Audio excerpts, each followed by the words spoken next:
এগুলো কাটা যাবে গাইস। আমরা যাচ্ছি গুজরাট আর 4 ধাম কমপ্লিট হয়ে যাবে। 10 বছর ধরে না দেখা যাচ্ছে সাঙ্গু বাবা। এখনো হয়নি, দাঁড়া কর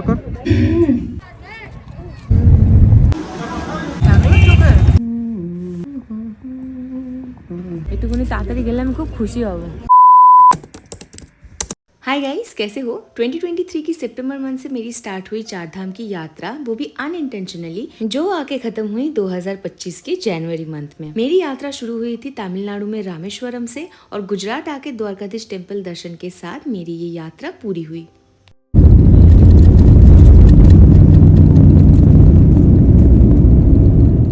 वो कहते हैं ना, जो जिसकी डेस्टिनी में लिखा हुआ होता है वही होता है। आप लोगों को तो पता ही है कि तकरीबन 1 साल से ना तो मैं कोई ब्लॉग शेयर कर रही हूँ, ना ही मेरी पर्सनल कंटेंट उतनी पोस्ट हुई है मेरी चैनल पे।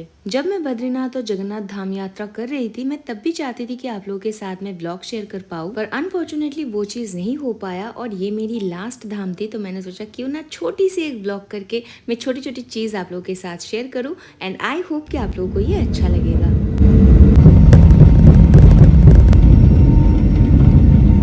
कोलकाता से राजकोट की फ्लाइट हमारी थी। बीच में मुंबई में 3 घंटे लेओवर कंप्लीट करने के बाद जब फाइनली कनेक्टिंग फ्लाइट पकड़ के हम लोग राजकोट सिविल एयरपोर्ट पे पहुंचे, तब लगा कि ये जर्नी फाइनली शुरू हो रही है। पर लगेज लेते वक्त भी हम लोग नहीं जानते थे कि अभी भी बहुत सारी ऐसी चीज है जो हम लोगों को पता नहीं है, या तो फिर हम लोग एक्सपीरियंस करने वाले हैं। जैसे कि उबेर इनड्राइव की तरह ऑनलाइन कैब बुकिंग ऐप यहाँ पे उतना भी एक्सेसिबल नहीं है, या तो फिर एयरपोर्ट से जो गाड़ी आप बुक करके जा रहे हो वो ड्राइवर आपको एयरपोर्ट के बाहर गाड़ी एक्सचेंज करवा देगा और एक गंदा सा गाड़ी दे देगा, क्योंकि ये दूर का रास्ता है और अच्छी गाड़ियाँ एयरपोर्ट पे सिर्फ शोकेसिंग के लिए लगाया जाता है। और भी बताऊँ? अच्छा छोड़ो, कुछ देर बाद बताती हूँ। नेक्स्ट मॉर्निंग, अगले दिन सुबह ही नहा के रेडी होके मैं चली गई थी टेम्पल दर्शन करने के लिए। 4:30-5 तक मैं उठ गई थी ताकि हम लोग ठीक टाइम पे मंदिर दर्शन करने जा पाए। लेकिन जैसे कि मैं बता रही थी कि बहुत सारी चीजें अभी भी एक्सपीरियंस करना बाकी था, तो पिछले दिन हमारी गाड़ी एक्सचेंज करते वक्त जो मेन पर्स थे जिसमें हमारी लीगल डॉक्यूमेंट्स एंड पैसे थे वो गुम हो गया था। थैंकफुली ड्राइवर भैया अच्छे थे, तो नेक्स्ट मॉर्निंग आके उन्होंने पर्स लौटा दिया। फिर हम लोग जा सके दर्शन के लिए।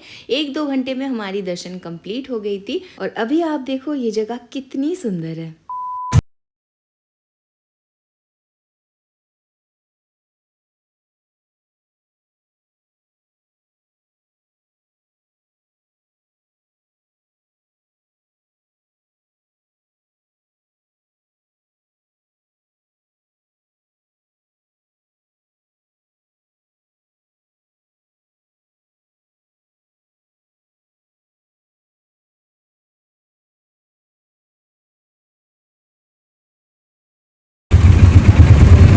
और ये जो आप मेरी फेस पे रौनक देख सकते हो वो भगवान दर्शन करने के बाद ही आया था, क्योंकि रात पे तो हम लोग सो नहीं पाए। Yes, you heard it right. अगर आप रात में पहुंचते हो वो भी बिना होटल बुकिंग के, तो आपको पहली बात तो होटल मिलेगी नहीं, और जो 1-2 वाहियात मिलेगी उनकी भी प्राइसिंग बहुत ज्यादा हाई रहती है। A few minutes later. तो कुछ देर पहले मैं आप लोगों को यही बता रही थी इशारों में कि हम लोग जा रहे हैं रूम चेंज करने, और यहाँ पे देखो खाना खा के रूम चेंज करके हम लोग नए रूम में आ चुके हैं। पिछले दिन ठीक तरीके से सो भी नहीं पाए, इसीलिए ये आइटिनरी सेट करके रेस्ट लेके मिलती हूँ शाम में। शाम के लिए यही प्लान ठीक हुआ था कि हम लोग आसपास के जितने भी सारे मंदिर है वहाँ पे जाएंगे, पूजा करेंगे और थोड़ा सा खाना वाना खा के घर वापस आएंगे। तो चलो देखते रहो।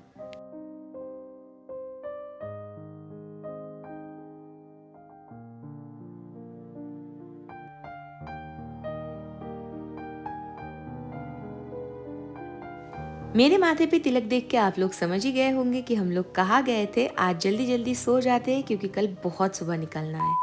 Next morning, day 3। Good morning guys, welcome to day 3। आज सुबह सुबह उठ के हम लोग जा रहे हैं Nageshwar temple, which is one of the 12 jyotirlingas. This jyotirlinga basically located on the coast of Saurashtra. और भी आसानी से अगर बताओ तो ये Dwarka city and Bet Dwarka island के बीच के रूट में पड़ता है। वहाँ पे जाते ही सबसे पहले हम लोगों को देखने को मिला a massive statue of Shiva in a seated posture. बाद में पता चला ये तकरीबन 80 फुट की है। मानो या ना मानो, हमारा लक उस दिन बहुत अच्छा था। अंदर बिल्कुल भी भीड़ नहीं थी, तो बहुत शांति धोती से हम लोग पूजा दे पाए। उससे पहले बस एक ही रूल आप लोगों को पास करना होगा। अगर आप महादेव की अभिषेक कर रहे हो, यानी कि अगर आप जल चढ़ा रहे हो या तो फिर बाबा के बहुत पास बैठ के पूजा कर रहे हो, then you have to wear a dhoti if you are a man. अगर आपके पास नहीं है तो आप मंदिर से बोरो भी कर सकते हो, वहाँ पे एक अलग सा सेक्शन है। बेसिकली एक चेंजिंग रूम जैसा है जहाँ पे बहुत सारे धोती ऑलरेडी है। आप वहाँ से चेंज करके पूजा कंप्लीट करके देन धोती को वहीं पे ही रख के आ सकते हो for the next person. But अगर आप मेरी बात मानो तो मैं पर्सनली यही रेकमेंड करूंगी कि आप घर से अपना धोती ले जाया करो। माना जाता है कि नागेश्वर ज्योतिर्लिंग रिप्रेजेंट करता है the infinite nature of Lord Shiva and offers protection from all evils. मंदिर दर्शन करने के बाद सुबह 9 बजे हम लोग द्वारका बस स्टैंड से लिए थे सोमनाथ की बस। वहाँ पे आके रेस्ट लेके नहा धो के निकल गए थे सोमनाथ टेम्पल दर्शन के लिए। माना जाता है 12 ज्योतिर्लिंग में से ये पहली ज्योतिर्लिंग है एंड इसके पीछे बहुत सारी हिस्ट्री है। महमूद ऑफ गजनी जैसे टर्किश रूलर से लेके अलाउद्दीन खिलजी, जफर खान, इवन औरंगजेब जैसे मुगल रूलर ने भी इसको बहुत बार डिस्ट्रॉय करने की कोशिश की है। लास्ट ये मंदिर 1951 में रिकंस्ट्रक्ट होके आज भी यही पे ही है एंड हर रोज लाखों दर्शनार्थी आते हैं सिर्फ एक दर्शन के लिए। Next morning.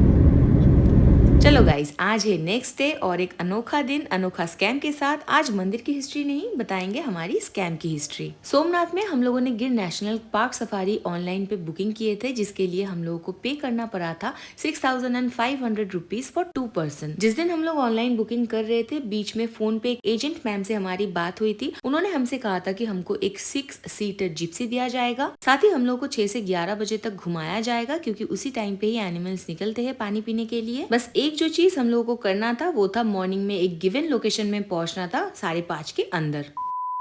कट टू, जब मॉर्निंग में हम लोग रेडी हो रहे थे, हम लोगों को बताया गया कि 7:30 से 8 बजे के अंदर आप लोग गिवन लोकेशन पे पहुंचो। पहुंचते ही उन लोगों की गाड़ी आ गई थी हम लोगों को पिक करने के लिए। वहां से आधे घंटे से 1 घंटे तक रास्ता कवर करने के बाद सबसे पहले हम लोग गए थे ब्रेकफास्ट करने। फिर आधे घंटे चलने के बाद हम लोग को पता चला कि ये एक्चुअली में गिर नेशनल पार्क है ही नहीं, उसकी बस एक एक्सटेंडेड एरिया है। बस गाड़ी में एक राउंड मार के कंकाई टेम्पल दिखा के 1 घंटे के अंदर हम लोग को बाहर छोड़ दिया गया। मतलब आप समझ भी सकते हो, अफ्रीका के बाहर ये एक ऐसी लौती जगह है जहाँ पे आपको नेचुरल हैबिटेट में लायन देखने को मिलता है। और इतने सारे पैसे, टाइम और स्टेमिना खर्च करने के बाद आपको क्या पता चलता है कि आप अंदर एक फोटो भी नहीं खींच सकते। Yes, you heard it right. भैया ने बस एक कहानी रट्टा मार के रखा था, जिसे बस हम लोगों को सुनना पड़ा था ताकि हम लोग आसपास देख भी ना पाए और माइंड डिस्ट्रैक्ट रहे। हमें तो पहले लगा कि ये हमारी बैड लक थी, लेकिन जब बाहर आके दूसरी गाड़ी पकड़ के हम लोग ड्यू जा रहे थे गंगेश्वर टेम्पल की तरफ, तब ड्राइवर से पता चला कि ये जो चीज हमारे साथ हुई वो टोटली फ्रॉड थी, क्योंकि जिस लोकेशन पे वो हम लोग को लेने के लिए आए थे वो लोकेशन गिर नेशनल पार्क की है ही नहीं। देखो, ट्रैवल करके कुछ हो ना हो, लेकिन एक्सपीरियंस से आप बहुत कुछ सीख सकते हो। अभी तो ही नहीं वो सॉल्टेड है।